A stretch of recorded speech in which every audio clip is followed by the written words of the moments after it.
At the cabinet meeting held today, the 20th of July 2023, several items were discussed and finalized.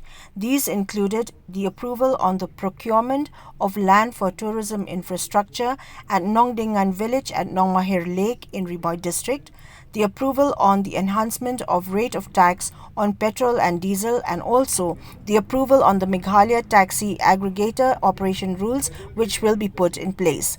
The cabinet further decided on streamlining the efficiency of collection of value-added taxes or VAT for excise and petrol and diesel in Meghalaya, and also finalized the rates in which passengers can be charged for two-wheeler or bike taxis. A decision to repeal the Rajat University Act 2011 was also taken during today's cabinet meeting. Cabinet was regarding procurement of land for tourism infrastructure, which is being done near Nongmahir Lake in Ri Bhoi. And this is being done, as I said, to increase the overall land bank with the state government so that tourism projects can take place. And we all know that this area, Nongmahir Lake area, is very beautiful and very scenic and has a huge potential for tourism. And hence, with the procurement of this land, we will be able to take up tourism projects in this area. Second decision that was taken was regarding the increase in terms of the rate of tax on diesel. As you're aware that the price of diesel between Meghalaya and Assam as of now is quite high. Guwahati, the rate is 90 rupees 33 paisa, whereas in Khanapara it is 84 rupees 10 paisa. That means a difference of 6 rupees 23 paisa in diesel is there right now between Khanapara and Guwahati. And hence, obviously looking at the overall revenue for the state, we have decided to increase it in a first stage by 50 paisa. And so as I said, we will keep two things in mind. Number one, that there should be a kind of a difference in the rate so that we have a rate advantage between Guwahati market and the Ri Bhoi and Khanapara market.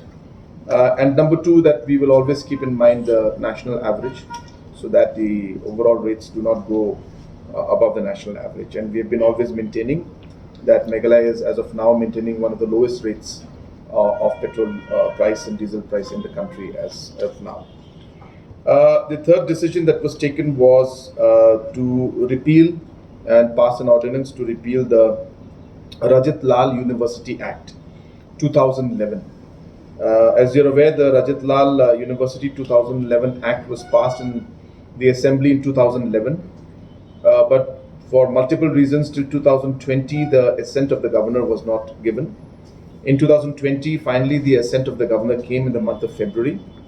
But from February till now, also we're not seeing any significant move being done by the university. The private university commission that we have that regulates these private bodies have also written to the said university number of times, asking for their current status, but no satisfactory reply has come from their end. And hence, after following due process, the cabinet today, the proposal was brought to the cabinet to pass an ordinance to repeal the Rajat Lal University Act 2011. The fourth decision that was decided today was in terms of the value-added tax when it came to excise as well as to petrol and diesel. Basically, the decisions that were made, there were multiple decisions made. I'm just combining all of them. The idea being is to streamline the overall collection of the VAT. With this, there is no change in the rate, so there's no impact on the consumer. But small changes like the time within which the concerned business houses should pay the VAT collected to the government as per the collections taken place. So the timings of that have been changed. Earlier, for example, just giving you a small example, earlier, for example, in the petrol pumps, they had a period of 3 months of reconciliation for the VAT. So which means that if the VAT was collected on day 1, they could wait till day 100 to pay the VAT money collected by them already to the government. They would have about 100 days to pay that amount to the government. We have reduced that and we've made it into 30 days. So within a month's time, they have to reconcile, and whatever VAT has been collected, they should submit it to the government exchequer. So deposit it in the government account. The last decision that was made in the cabinet today was regarding the Meghalaya taxi aggregator operational rules that were there. So this act was passed a very long time back, if you remember, in 2020, but the rules were not framed.